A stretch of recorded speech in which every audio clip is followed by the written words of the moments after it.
So the Octagon House here in Hudson was built by the Moffett family. John Shaw Moffett and his wife Nancy and daughter Mary moved here to Hudson from upstate New York back in 1855. He was a lawyer and she was a piano teacher, and they were quite a wealthy and affluent family. They moved here to the Octagon House in 1855, and then 4 generations of their descendants also lived here in the house for a little over 100 years. This is a picture of the 3 brides that wore the wedding dress that's on the mannequin. They're all named Margaret. Margaret Ingram, she wore the dress in 1913. Her daughter, Margaret Elizabeth, whose nickname was Peggy, wore it in 1952. And Peggy's daughter, Margaret Jean, wore it for her wedding in 1958. The amazing thing is the dress was not altered for any of the brides. They all fit into it perfectly. And if you'll notice the background of Betty's picture, the middle picture, that's the fireplace in the living room. She was married here in the house and had her wedding reception here in the dining room. And the table is set up according to pictures that we have of her wedding reception. In 1952, you didn't have the dances and the formal dinners that you have now. You were served cake, punch, coffee, nuts, and mints. There are about 200, from what I was told, Octagon houses left in the area. And the reason we're fortunate is a family lived here for 100 years. They sold it to a family that lived here for about 9 years before we bought it. But the rooms have been not made into apartments or anything. So structurally, it's almost similar to when it was built. And this is quite an asset. Most people don't know that the most efficient building structure is actually a circle. It's really kind of an ancient and old idea. If you think about it, humans have been living in circular structures a lot longer than square or rectangle structures. Rectangular buildings have been around for a long time. I mean, the simple log cabin is a rectangular building. The sod house in the United States is a rectangular building. You look at some of the great churches and great cathedrals, they have a huge component that is rectangle, but oftentimes there's also a circular portion to the building as well. In the 1850s, a guy named Orson Fowler decided to write a book, The Octagon House, A Home for All.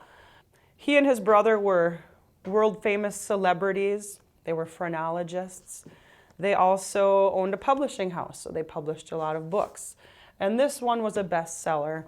The Octagon House, A Home for All, not only gave you floor plans and formulas and instructions how to build an octagon house or barn or church, it gave you the why. 8 sides gave you lots of windows, which means 2 things really. Light. In the 1850s, there's no electric light, and fresh air. It was considered to be a very healthy home because you would always have fresh air circulating through. I think that if there's one thing that would make a round or an octagonal building advantageous is it creates more space for the amount of materials.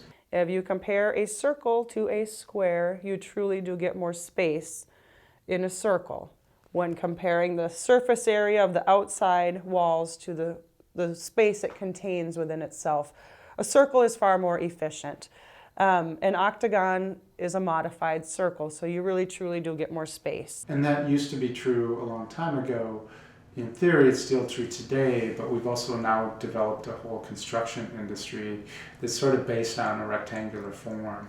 So when we think about, the role of round spaces, round homes, and round buildings, they actually become a little bit more difficult because we've developed a lifestyle in a construction industry that really is looking at replication and duplication and those types of things. The reason they really fell out of popularity at the height of their popularity is because of the Civil War, basically. In 1853, It really caught on in upstate New York, where Orson Fowler was from and where he built his own magnificent Octagon House that people could come and see. When the Civil War started, people didn't build much of anything. By the time it was done in 1865, it took a while to get where people could build homes again, and I think there was a strong sense of that is the past and now we're going to move to the future, and it just sort of fell by the wayside.